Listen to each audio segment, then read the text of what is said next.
रायगड महाराष्ट्रासह देश विदेशातील ताज्या बातम्या पाहण्यासाठी मॅक्स इंडिया लाईव्ह चॅनलला सबस्क्राईब करा आणि बेल आयकॉन दाबायला विसरू नका.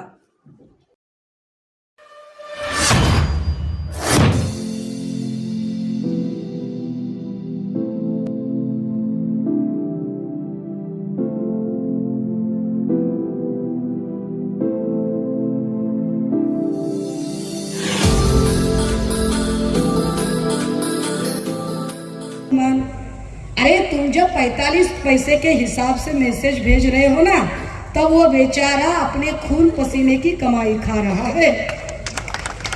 जब तुम लोगों को गुमराह कर रहे हो और जाति धर्म के कंपार्टमेंट खड़े कर रहे हो, तब वो शायद आपने उसे नौकरी नहीं दी है, कुछ नहीं दिया है, लेकिन वो पान का ठेला चला रहा है, स्क्रैप की गाड़ी चला रहा है, बेकरी में काम कर रहा है, कहीं ना कहीं काम कर रहा है, लेकिन दिन भर काम करके अपने खून पसीने की ईमानदारी के जो भी है वो 1500 कमाकर अपने बीवी बच्चों को खिला रहा है. शक्य होतं. आणि हा आपला देश आहे. तेव्हा संविधानावर ज्यांची मोहर उमटलेली आहे त्याच्यामध्ये मुस्लिम बांधवांचा, मुस्लिम समाजातल्या प्रतिनिधींचा मोठा वाटा आहे निश्चित. आणि तसाच तो आदिवासींचा पण आहे. डॉक्टर कल तो बहुत बड़ी बड़ी भाषा में बोल दिया और कल ही बोल दिया, बोले सऊदी अरेबिया से अरेंजमेंट हो गई है, हज को अब ज्यादा लोग भेजेंगे. उनको लगा था मुस्लिम हीच भाजपाची खऱ्या अर्थाने तुकडे तुकडे घ्यायला ह्याच्या बाजूला पाहिजे.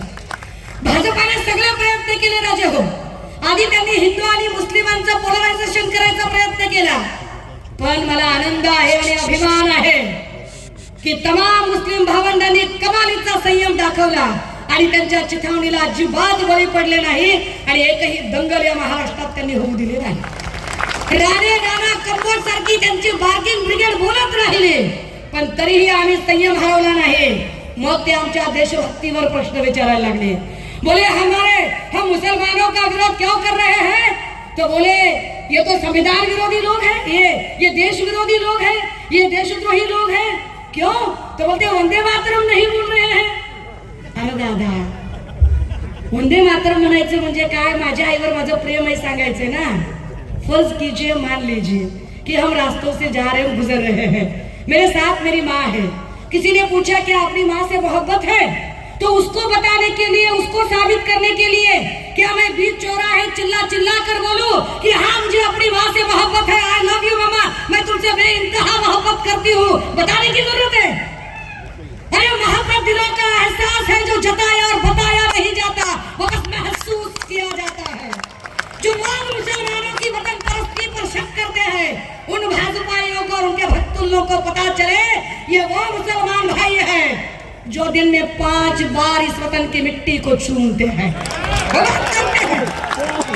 हे सांगणारा मला शहाणपणा की या देशात काय देशद्रोही आणि काय देशभक्ती, ते शहाणपण यांनी सांगायची गरज नाही. राजे हो, ना मला हिंदू ना मुस्लिम या भानगडीत पडायचे, कारण मला माहितीये माझ्यासाठी माझा हिंदू भाऊही आणि माझा मुस्लिम भाऊही दोघेही आमचा उजवा डावा डोळे आहेत, दोघेही आमचे उजवे डावे हात आहेत, दोघेही आमची एकाच आईची लेकरं आहेत.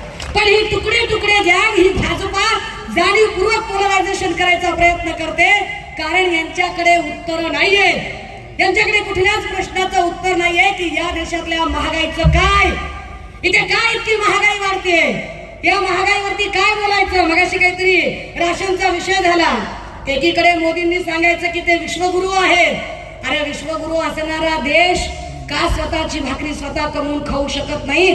तुमचा स्टार्टअप इंडिया आणि मेक इन इंडियाचं काय झालं हे त्यांनी एकदा उत्तर दिलं पाहिजे की त्याचं काय केलं या लोकांनी.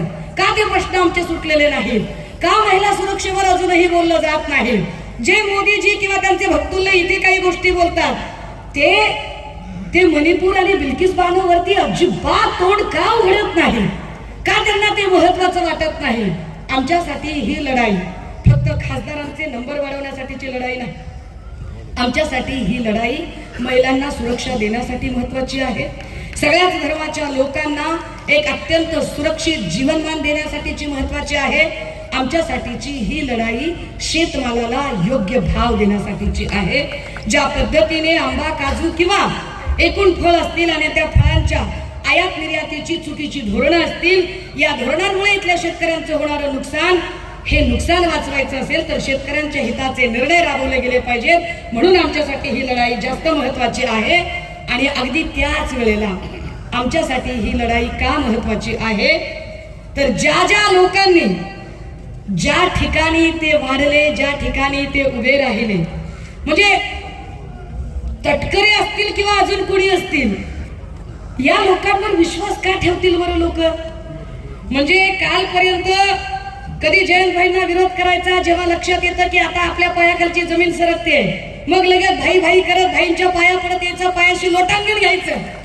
आणि पायाशी लोटांगण घेत माझ्या पोरीला झेडपीचा अध्यक्ष करा, माझ्या पोराला इकडे मदत करा, माझ्या ह्याला हे करा, माझ्या त्याला ते करा, तुझं पोरग तुझी पोरगी तुझंच सगळं.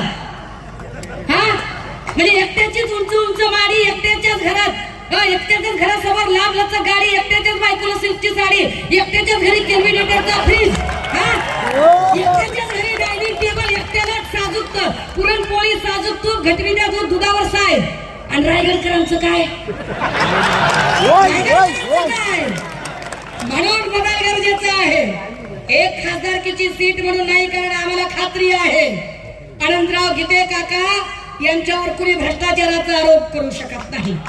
गीते काकांबद्दल कुणी अवाक्षर बोलू शकत नाही. आम्हाला खात्री आहे की ज्या सर्व मार्गी पद्धतीने गीते काकांनी आतापर्यंत कारभार केला आहे. आणि हो, हे सुद्धा सांगितलं पाहिजे, मागच्या वेळेला गीते काका वेगळे लढत होते, इकडे जयंतभाई वेगळे एका प्लॅटफॉर्मवर होते, भास्कर दादा आमचे अजून वेगळीकडे होते. आता सगळे लोक एकत्र आहेत. भास्कर दादा असतील, गीते काका असतील, भाई असतील, सगळे एकत्र आहेत. खात्रीनं सांगते दादा, खात्रीनं, ओव्हर कॉन्फिडन्स नाही बरं काय, खात्रीनं सांगते, मायचन खात्रीनं सांगते, तटकरे साहेब तुम्हाला गुलाल लागणार नाही. कारण माझ्यासमोर असणारी ही तमाम जनता ही अन्यायाविरोधातली मशाल पेटवण्यासाठी सज्ज झालेली आहे. ही गद्दारी विरोधातली मशाल पेटणार आहे. ही पवार साहेबांच्या साक्षीनं ही मशाल पेटणार आहे. कारण विजयाची तुतारी वाजवायला पवार साहेबांचे सगळे सैनिक उत्साहाने तयार आहेत. मला खात्री आहे की ही विजयाची मशाल पेटेल. बोलण्यासारखे अनेक मुद्दे आहेत, पण मंचावर माझ्यापेक्षाही अत्यंत दिग्गज नेते उभे आहेत. मी फक्त आणि फक्त माहोल बनवायचं काम केलंय, बाकी काही नाही. पण हे सगळं मांडताना आदरणीय साहेब आणि या सगळ्यांच्या समोर मांडताना मला माहिती आहे की काही खबरे असू शकतात, असतात मध्ये, हो काय फार नसते होते. मी किती वेळा सांगितलं, लय झालं 30-60 आणि हाफ बिर्याणी, याच्यापेक्षा काय जास्त नसते. पण असं कुणी असलं आणि देखो देखो टक्कर साहब क्या बोल रहे, सुने क्या नाही साहब, सुने क्या नाही, असे काही असतील आणि कुणाला वाईट वाटलं असेल, राग आला असेल, उपमर्द झाला असेल, चुकून माकून काही झालं असेल, तर अशा सगळ्यांची यापैकी एकाचीही माफी मागणार नाही. माझ्या प्रत्येक शब्दावर ठाम आहे. पुनश्च एकदा मशाल जलनी चाहिए. मशाल लक्षात ठेवूया. थांबते, रजा घेते. जय हिंद, जय भारत.